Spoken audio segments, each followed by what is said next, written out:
দেখতে পাচ্ছেন মাদ্রাসার অভ্যন্তরীণ দৃশ্য। এটা হচ্ছে লাকপুর মনোহরদী কামিল মাদ্রাসার দৃশ্য।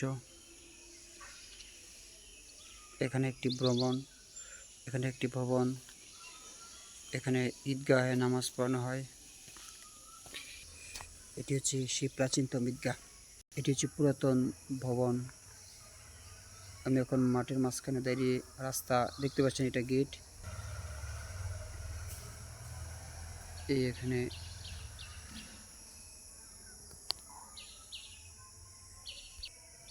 এই মাদ্রাসার মাঠ।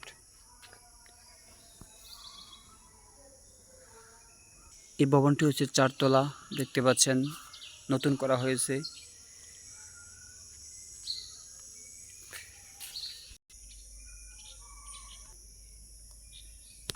গেটের পাশে অর্থাৎ রাস্তা পার হয়ে আরেকটা বিল্ডিং দেখতে পাচ্ছি, সেটা হলো নতুন ভবন কামিলের। আমরা এখন বের হয়ে যাচ্ছি। এই দেখতে পাচ্ছেন মাদ্রাসার পাশে রাস্তায় নতুন ভবন লাকপুর।